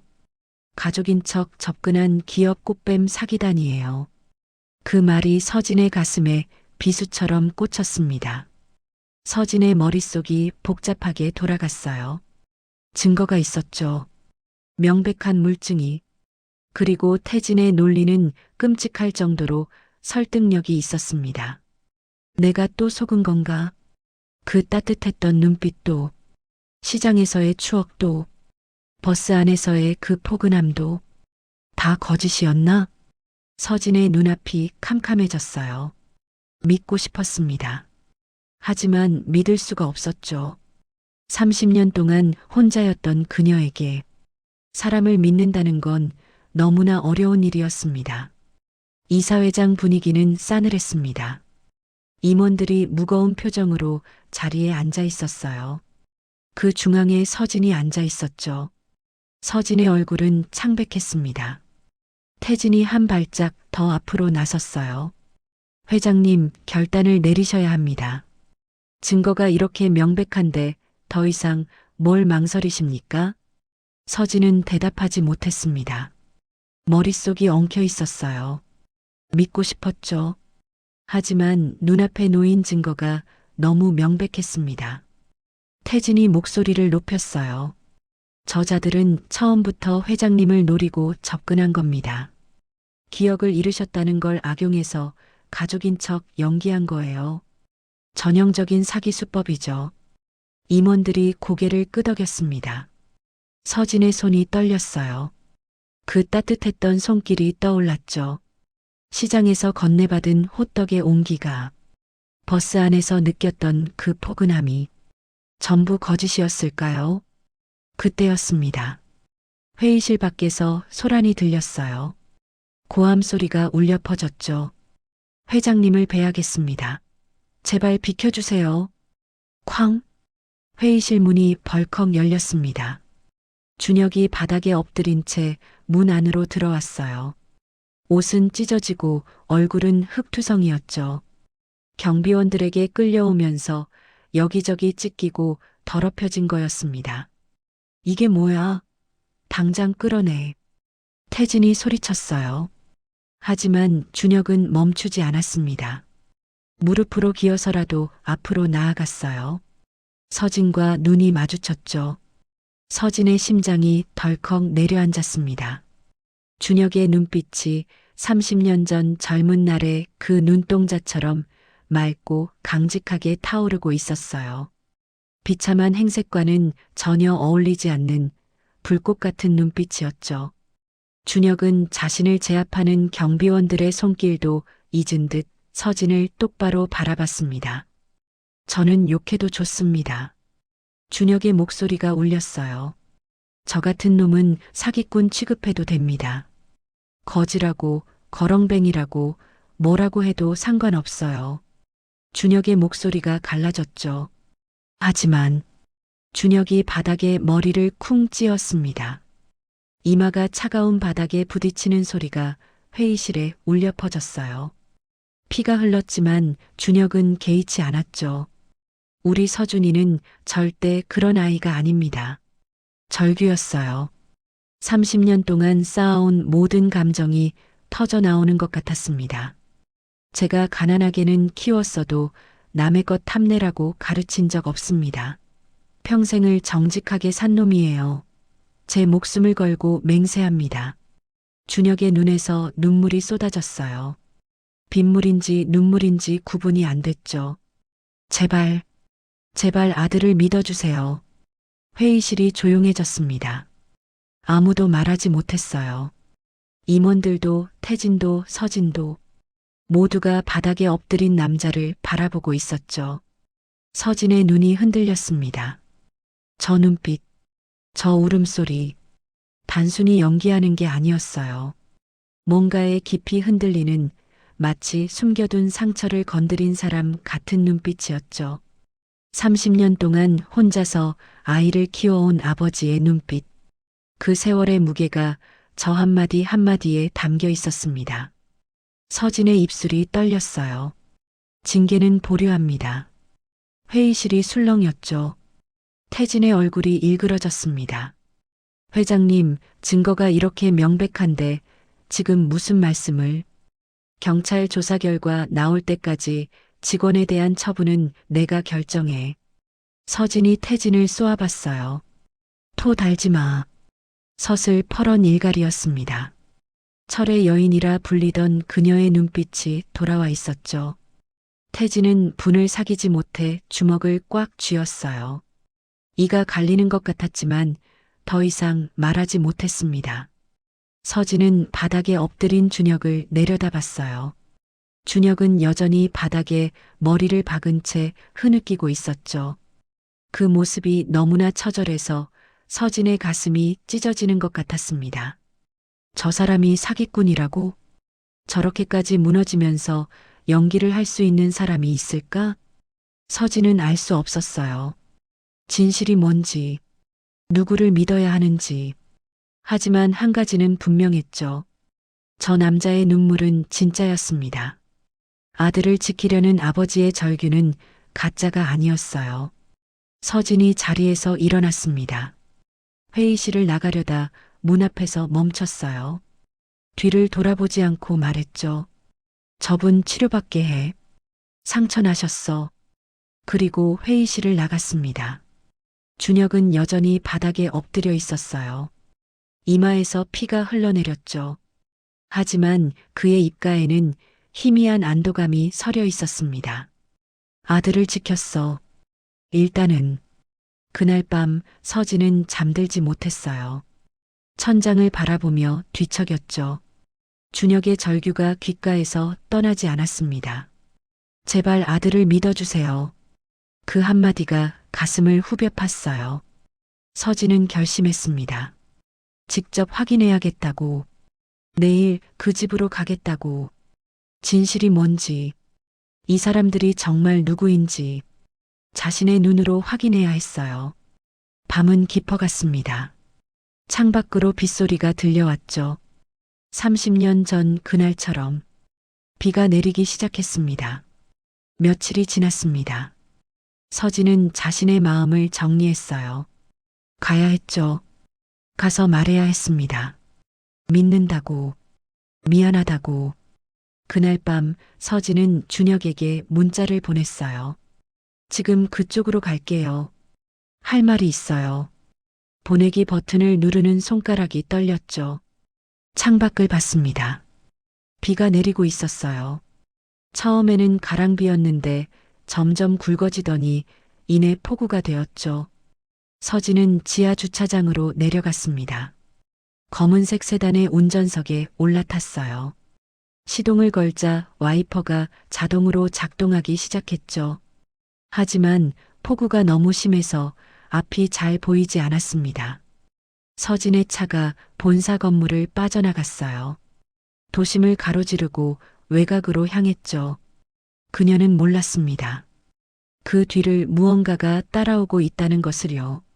골목 어둠 속에서 거대한 덤프트럭의 헤드라이트가 번뜩였어요. 번호판은 흙으로 가려져 있었죠. 차체는 낡고 더러웠습니다. 트럭은 거리를 두고 서진의 차를 조용히 미행했어요. 마치 먹잇감을 노리는 맹수처럼. 한편 달동네였습니다. 준혁은 서진의 문자를 받고 가슴이 두근거렸어요. 온다니. 서진이 온다니. 준혁은 우산을 들고 집을 나섰습니다. 동네 입구 횡단보도 앞에 서서 빗속을 응시했어요. 서진의 차가 올 방향을요. 서준도 뒤따라 나왔죠. 아버지 혼자 보내기 불안했습니다. 아버지, 비가 너무 많이 와요. 들어가 계세요. 서준이 말했어요. 하지만 준혁은 고개를 저었죠. 괜찮아. 여기서 기다릴게. 비가 점점 거세졌습니다. 우산이 있어도 옷이 젖어들었어요. 하지만 준혁은 움직이지 않았죠. 그 자리에 서서 기다렸습니다. 말자 할머니가 창문으로 그 모습을 지켜보고 있었어요. 저 영감, 폭우 속에서 뭘 기다리는 거야? 할머니가 혀를 찼죠. 하지만 걱정스러운 눈빛을 거두지 못했습니다. 얼마나 지났을까요? 저 멀리서 불빛이 보였어요. 자동차 헤드라이트였죠. 서진의 검은색 세단이 빗속을 뚫고 다가오고 있었습니다. 준혁의 얼굴에 안도의 미소가 번졌어요. 왔구나. 정말 왔구나. 서진도 와이퍼 너머로 빗속에 서 있는 두 사람을 발견했죠. 바보같이 비 다 맞고 나와 있네. 서진의 입가에 저절로 미소가 번졌습니다. 가슴이 따뜻해지는 느낌이었어요. 서진이 갓길에 천천히 차를 세웠습니다. 문을 열고 밖으로 나왔어요. 차가운 빗줄기가 얼굴을 때렸죠. 순식간에 옷이 젖어들었습니다. 하지만 상관없었어요. 자신을 기다려준 그 두 사람이 눈앞에 있었으니까요. 서진이 준혁을 향해 손을 흔들었습니다. 환한 미소가 얼굴에 가득했어요. 30년 만에 처음 짓는 것 같은 진심 어린 미소였죠. 준혁도 손을 들어 흔들었습니다.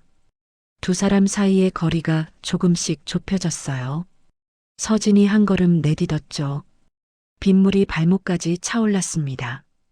하이힐이 젖은 땅에 빠졌지만 개의치 않았어요. 저 사람에게 가야 했습니다. 30년 동안 기다려준 저 사람에게. 그 찰나의 순간이었어요. 골목 어둠 속에 숨어있던 덤프트럭이 움직였습니다. 부앙. 엑셀이 끝까지 밟혔어요. 엔진이 포효했죠. 고막을 찢는 소리가 울려 퍼졌습니다. 거대한 쇠덩어리가 어둠을 뚫고 서진을 향해 미친 듯이 돌진했어요. 서진이 고개를 돌렸죠. 눈부신 헤드라이트가 시야를 가득 채웠습니다. 눈이 멀 것 같은 빛이었어요. 순간 아무것도 보이지 않았죠. 서진의 몸이 공포로 얼어붙었습니다. 도망쳐야 해. 피해야 해. 머리는 그렇게 명령했어요. 하지만 다리가 움직이지 않았죠. 마치 땅에 뿌리가 박힌 것처럼. 공포가 온몸을 마비시켜버린 거였습니다. 준혁의 얼굴이 일그러졌어요. 서진아. 30년 만에 처음으로 그 이름을 불렀습니다. 목이 찢어지라 외쳤어요. 하지만 폭우 소리에 묻혀버렸죠. 서준이 뛰었습니다. 생각할 틈도 없었어요. 몸이 먼저 움직였죠. 오직 본능만이 그를 이끌었습니다. 회장님, 위험해요. 서준이 도로 위로 몸을 던졌어요. 말자 할머니가 창문을 열고 비명을 질렀습니다. 위험해. 할머니의 손이 휴대폰을 움켜쥐었어요. 떨리는 손가락으로 119를 눌렀죠. 트럭의 헤드라이트가 점점 가까워졌습니다. 빗속에서 거대한 쇠덩어리가 돌진해 왔어요. 서준의 손이 서진의 어깨에 닿았죠. 그리고 쾅! 둔탁한 충돌음이 빗소리를 뚫고 밤하늘에 울려 퍼졌습니다. 시간이 멈춘 것 같았어요. 빗소리도, 엔진 소리도, 아무것도 들리지 않았죠. 서진의 세계가 정지해 버렸습니다. 그때였습니다. 서준이 움직였어요. 망설임이 없었죠. 생각도 없었습니다. 오직 본능만이 그의 몸을 움직였어요.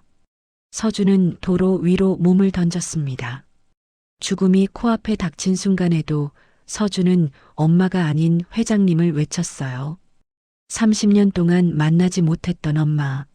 하지만 그는 끝까지 선을 지켰죠. 서준이 서진의 몸을 힘껏 밀쳤습니다. 쾅! 둔탁한 파열음이 밤거리를 뒤흔들었어요. 서진의 몸이 옆으로 나뒹굴었죠. 아스팔트 바닥에 부딪히며 손바닥이 찢어졌습니다. 하지만 그녀는 고통조차 느끼지 못했어요. 대신 눈앞에서 벌어지는 광경을 봤죠. 서준의 몸이 공중으로 붕 떠올랐습니다. 마치 슬로우 모션처럼 빗방울 사이로 그의 몸이 허공을 가르는 게 보였어요.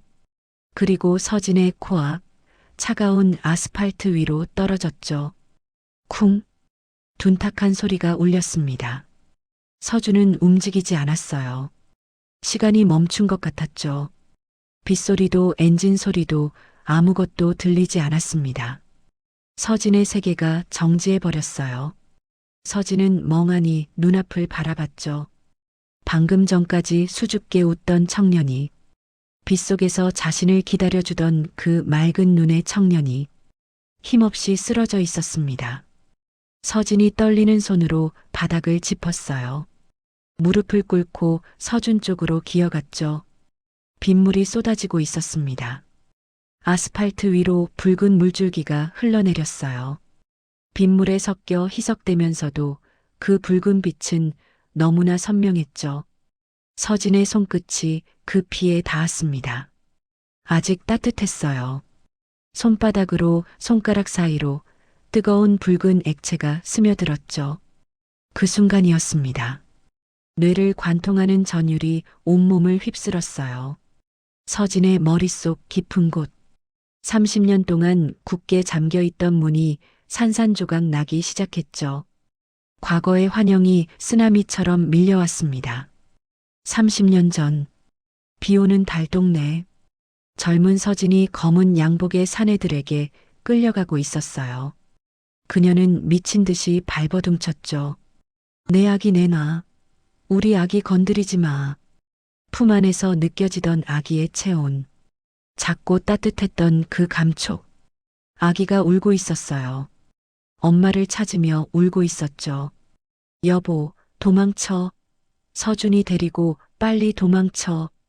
젊은 준혁이 아기를 안고 어둠 속으로 내달렸습니다. 뒤도 돌아보지 않고 오직 아이만 살리겠다는 일념으로 서진은 끌려가면서도 그 뒷모습을 봤어요. 빗속으로 사라지는 남편과 아들의 실루엣. 그게 마지막이었죠. 그리고 머리에 강한 충격이 가해졌습니다. 눈앞이 캄캄해졌어요. 의식이 끊어졌죠.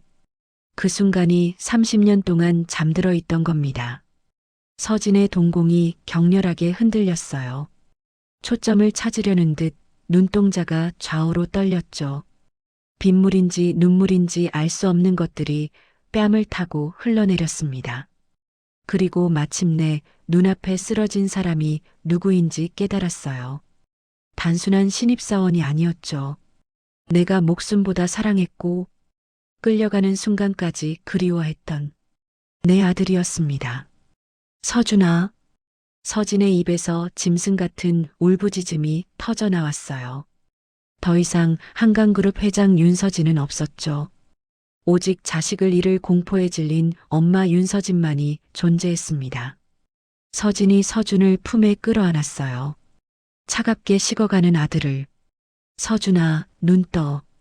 눈 떠봐. 엄마야. 엄마가 왔어. 30년 만에 처음으로 그 호칭을 입에 담았죠. 하지만 서준은 대답하지 않았습니다. 피가 서진의 옷을 적셨어요. 빗물과 피가 뒤섞여 흘러내렸죠. 준혁이 비틀거리며 다가왔습니다. 절뚝거리는 다리로 달려왔어요. 아들 곁에 무릎을 꿇었죠. 서준아, 서준아. 아버지의 목소리가 갈라졌습니다. 세 사람이 빗속에 엉켜 있었어요.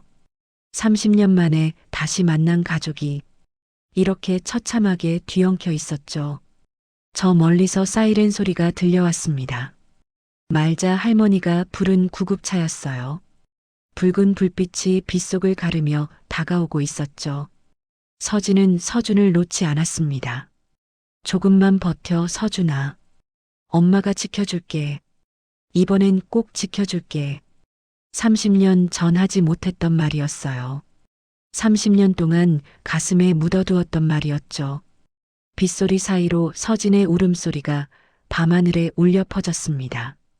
구급대원들이 달려왔어요. 서준을 들것에 실었죠. 서진도 함께 구급차에 올라탔습니다.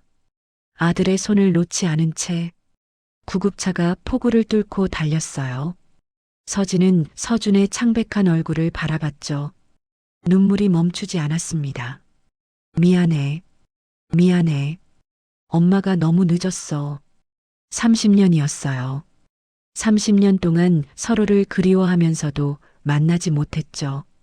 그리고 다시 만난 순간 아들이 쓰러졌습니다. 서진은 서준의 손을 꼭 쥐었어요. 차가웠죠. 하지만 아직 맥박이 느껴졌습니다. 버텨줘, 아들. 제발. 그녀의 기도가 폭우 속으로 흩어졌어요. 구급차 사이렌 소리가 빗속을 가르며 울렸습니다. 서준은 응급실로 옮겨졌어요. 수술실 문이 닫히고 빨간 불이 켜졌죠. 수술 중. 그 두 글자가 서진의 가슴을 짓눌렀습니다. 서진과 준혁은 수술실 앞 복도에서 밤을 샜어요. 손을 맞잡은 채 한마디도 하지 않았죠. 할 수가 없었습니다. 얼마나 지났을까요? 비서실장 한기태가 달려왔습니다. 숨을 헐떡이며 말했어요. 회장님, 사고 현장 CCTV 확보했습니다. 그리고 트럭 운전사가 자백했어요. 서진의 눈빛이 싸늘하게 변했죠. 누구야? 기태가 침을 삼켰습니다. 윤태진 부사장입니다. 대포폰으로 지시한 통화 기록까지 확보했습니다. 서진의 눈에서 살기가 번뜩였어요. 윤태진은 곧 체포되었습니다. 경찰서 취조실. 형사가 물었어요. 30년 전 그날 밤 무슨 일이 있었습니까? 태진은 잠시 침묵했죠. 그리고 입을 열었습니다. 삼촌은 서진 누나가 가난뱅이 막노동꾼이랑 몰래 결혼했다는 걸 알고 미쳐버렸어요. 재벌가 체면이 뭉개졌다고, 아이까지 낳았다는 걸 알았을 땐 더했죠. 태진의 눈빛이 차갑게 빛났어요. 삼촌이 말했어요. 저놈들을 처리하라고. 서진이는 데려오되 그 남자와 아이는 흔적도 없이 치우라고. 형사가 물었죠. 그래서 처리했습니까? 태진의 입꼬리가 실룩거렸습니다. 그날 밤 그 남자가 아이를 안고 도망치는 걸 봤어요. 쫓아갈 수 있었는데 안 쫓았죠. 형사가 고개를 갸웃거렸어요. 왜요? 태진이 비웃음을 흘렸습니다. 삼촌 말대로 진짜 죽여버리면 나한텐 아무 이득이 없잖아요. 살려두면 언젠가 쓸모가 있을 것 같았어요. 서진 누나를 흔들 카드로. 태진이 몸을 앞으로 기울였죠. 그리고 무엇보다 서진 누나가 사라지면 후계자는 나였거든요. 삼촌의 조카 중에 남자는 나뿐이었으니까. 형사가 눈을 가늘게 떴습니다. 처음부터 계획이 있었다는 겁니까? 태진이 어깨를 으쓱했어요. 22살짜리 심부름꾼이 무슨 대단한 계획이 있었겠어요. 그냥 기회가 보였던 거죠. 삼촌한테는 처리했다고 보고하고 실제로는 살려뒀어요. 그게 내 첫 번째 거짓말이었죠. 태진이 창밖을 바라봤습니다. 그 거짓말 하나로 30년을 먹고 살았어요. 서진 누나가 기억을 잃어버렸으니까 완벽했죠. 삼촌도 진짜 죽은 줄 알았고 나만 진실을 알았어요. 서진은 그 자백을 전해 듣고 온몸이 굳어졌습니다. 며칠 후였어요. 추가 조사 결과가 올라왔죠. 30년 전 문서가 발견된 거였습니다. 서진이 그것을 펼쳐봤어요. 아버지가 남긴 메모가 있었죠. 서진이가 눈을 떴다. 기억이 없다고 한다. 남편과 아이는 처리됐다고 들었다. 차라리 이대로 두는 게 나을지도 모른다. 그 가난뱅이와의 기억을 잊은 채로 살게 하는 게. 서진의 손이 떨렸습니다. 아버지는 처음에 분노로 명령을 내렸어요. 하지만 나중에는 태진에게 속아서 죽은 줄로 알았던 거였죠. 그리고 그 죄책감을 안고 살다가 마지막에 한마디를 남긴 거였습니다. 미안하다. 그제야 이해가 됐어요. 아버지도 피해자였습니다. 자신의 분노가 불러온 비극에 평생을 시달렸던 거였죠. 서진은 문서를 내려놓았습니다. 눈물이 뺨을 타고 흘러내렸어요. 아버지. 30년 동안 원망했던 아버지였죠. 하지만 아버지도 결국 태진에게 속았던 거였습니다. 서진은 조용히 눈을 감았어요. 아버지를 용서했습니다. 그리고 자신도 용서하기로 했죠. 수술은 성공적으로 끝났습니다. 일주일이 지났어요. 서준이 중환자실에서 일반 병실로 옮겨졌죠. 그날 오후였습니다. 서진이 서준의 침대맡에 엎드려 잠들어 있었어요. 며칠째 제대로 자지 못해서 깊은 잠에 빠져 있었죠. 그때 서준의 속눈썹이 파르르 떨렸습니다. 천천히 눈꺼풀이 올라갔어요. 흐릿한 시야가 조금씩 선명해졌죠. 서준이 고개를 돌렸습니다. 침대맡에 누군가가 엎드려 자고 있었어요. 지친 얼굴, 흐트러진 머리카락. 하지만 서준은 단번에 알아봤죠. 서준이 손가락을 움직였습니다. 서진의 손등에 닿았어요. 인기척을 느낀 서진이 번쩍 눈을 떴죠. 그리고 서준과 시선이 마주쳤습니다.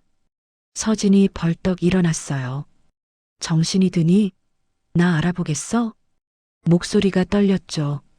서진이 서준의 손을 잡아 자신의 젖은 뺨에 가져다 댔습니다. 서준아, 엄마야. 서준의 입술이 떨렸어요. 30년간 마음속으로만 수만 번 불렀던 그 이름. 엄마. 그 한마디가 나오자 서진이 와락 서준을 끌어안았습니다. 그래, 엄마 여기 있어. 이제 아무데도 안 가. 서준의 눈에서 눈물이 쏟아졌어요. 준혁도 다가와 두 사람을 함께 안았습니다. 세 사람은 침대 위에서 서로를 부서져라 껴안고 한참 동안 통곡했어요. 30년의 한이 씻겨 내려가는 눈물이었죠. 창밖으로 햇살이 들어왔습니다. 비가 그쳐 있었어요. 마치 30년의 긴 밤이 끝나고 새로운 아침이 밝아오는 것처럼 세 사람의 그림자가 햇살 속에서 하나로 겹쳐졌습니다. 6개월 후였습니다. 윤태진은 징역 15년을 선고받았어요. 살인미수, 업무상 횡령, 30년간의 증거인멸. 죄목이 줄줄이 이어졌죠. 법정을 나서는 태진의 얼굴은 하얗게 질려 있었습니다. 기자들의 플래시 세례 속에서 고개를 푹 숙인 채 호송차에 실렸어요. 30년간 쌓아 올린 거짓이 무너지는 데는 단 6개월이 걸렸죠. 한강그룹 본사. 서준은 여전히 영업지원팀 사원이었습니다. 서진이 임원 자리를 제안했지만 서준이 고개를 저었어요. 아직 배울 게 많아요. 밑에서부터 제대로 해볼게요. 서진은 그 말에 빙긋 웃었죠. 그래, 내 마음대로 해. 서준은 매일 아침 가장 먼저 출근했습니다. 가장 늦게 퇴근했어요. 누구보다 열심히 일했죠. 처음에는 수군거림이 여전했어요. 회장님 아들이래. 낙하산 아니야? 하지만 6개월이 지나자 분위기가 달라졌습니다. 박서준 사원, 일 진짜 잘하더라. 야근도 마다 않고. 대단해. 저러니까 회장님 아들이지. 서준은 묵묵히 실력으로 증명해 나갔어요. 언젠가 어머니의 뒤를 이을 그날을 위해. 하지만 지름길은 없었죠. 회장실. 서진의 책상 위에는 작은 액자 하나가 놓여 있었습니다. 서진, 준혁, 서준. 세 사람이 환하게 웃고 있는 가족 사진이었어요. 서진은 힘든 일이 있을 때마다 그 사진을 바라봤죠. 그러면 마음이 편안해졌습니다. 회장실 문이 열렸어요. 서준이 서류를 들고 들어왔습니다. 회장님, 결제 서류 가져왔습니다. 서진이 피식 웃었어요. 여기서까지 회장님이야? 서준이 머쓱하게 웃었죠. 회사에서는 공과 사를 구분해야죠. 서진이 서류를 받아들며 말했습니다. 오늘 점심은 같이 먹자. 아버지도 오신대. 서준이 고개를 끄덕였어요. 네, 엄마. 그 호칭이 이제는 자연스러웠습니다. 점심시간이 되었어요. 세 사람은 회사 근처 작은 식당으로 향했습니다. 고급 레스토랑이 아니었죠. 서민들이 자주 찾는 허름한 백반집이었어요. 여기 된장찌개가 맛있어. 준혁이 말했습니다. 서진이 웃으며 대답했죠. 당신이 끓이는 게 더 맛있어. 준혁의 귀가 빨개졌어요. 서준이 피식 웃었습니다. 세 사람은 오순도순 밥을 먹었죠. 별거 아닌 대화들. 오늘 회사에서 있었던 일. 내일 뭘 먹을지. 주말에 어디 갈지. 평범한 가족의 평범한 점심이었습니다.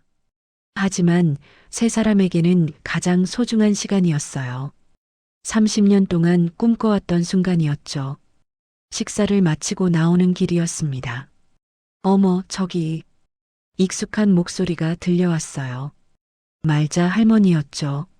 손에 장바구니를 들고 걸어오고 있었습니다. 아이고, 우리 회장님 가족. 밥은 먹었어? 할머니가 환하게 웃었어요. 서진이 할머니의 손을 잡았습니다. 할머니, 덕분에 우리 서준이 살았어요. 그때 119 안 불렀으면. 말자 할머니가 손사래를 쳤어요. 에이, 그게 뭐 대단한 거라고. 누가 봐도 그랬을 거야. 하지만 할머니의 눈가가 촉촉해졌죠. 서준이 허리를 깊이 숙여 인사했습니다. 할머니, 정말 감사합니다. 말자 할머니가 서준의 등을 토닥였어요. 잘생긴 게 인사도 잘하네. 어휴, 효자야, 효자. 네 사람이 함께 웃었습니다.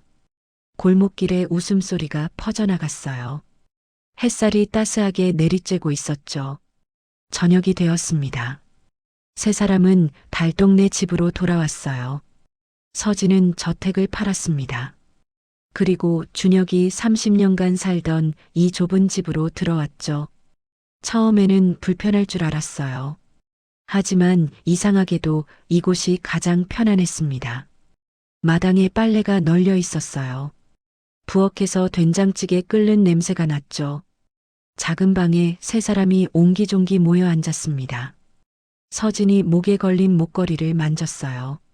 예전에는 녹슨 반쪽이었죠. 하지만 지금은 완전한 하트 모양이었습니다. 준혁의 반쪽과 합쳐져서 하나가 된 목걸이. 서진이 그것을 바라보며 말했어요. 이제야 완전해졌네. 준혁이 서진의 손을 잡았습니다. 30년 걸렸어. 서준이 두 사람의 손 위에 자신의 손을 포겠어요. 이제 시작이에요. 세 사람의 손이 하나로 겹쳐졌습니다. 창밖으로 노을이 붉게 물들고 있었어요. 좁은 방 안에 따스한 빛이 스며들었죠. 30년의 이별, 30년의 기다림, 30년의 그리움. 그 모든 것이 이 순간을 위한 것이었습니다. 서진이 눈을 감았어요. 가슴속에 30년 동안 비어있던 그 자리가 이제는 가득 차 있었죠. 이제 더 이상 혼자가 아니었어요. 완전한 가족이 되었습니다. 노을이 서서히 어둠으로 바뀌어 갔어요. 하지만 세 사람의 마음속에는 해가 지지 않았죠. 30년 만에 찾은 빛이었으니까요. 영원히 꺼지지 않을 빛이었습니다. 30년. 참 긴 시간이었습니다. 누군가에게는 인생의 절반이고 누군가에게는 평생의 기다림이었죠. 서진은 30년 동안 텅 빈 가슴을 안고 살았어요. 무엇이 비어 있는지도 모른 채 그저 아프기만 했죠. 준혁은 30년 동안 반쪽짜리 목걸이를 품에 안고 살았습니다. 언젠가 돌아올 사람을 믿으며 좁은 방에서 매일 밤 그 이름을 불렀어요. 하지만 녹슨 반쪽짜리 목걸이가 하나가 된 것처럼 흩어졌던 가족이 다시 하나가 되었죠. 아무리 멀리 떨어져 있어도, 아무리 오랜 시간이 흘러도 진심은 결국 닿게 되어 있다는 것, 그리고 사랑은 결코 잊히지 않는다는 것, 마음이 기억하고 영혼이 기억하는 그런 사랑이요. 오늘의 이야기가 여러분의 마음에 작은 따뜻함이 되었다면 앞으로도 여러분의 앞날에 따뜻한 위로가 될 이야기들로 찾아뵐 수 있도록 구독과 좋아요를 눌러주세요. 그리고 사연의 주인공들을 위해 따뜻한 말씀도 댓글로 부탁드리겠습니다. 당신의 하루가 따뜻하길 바라며 달빛 품은 이야기였습니다.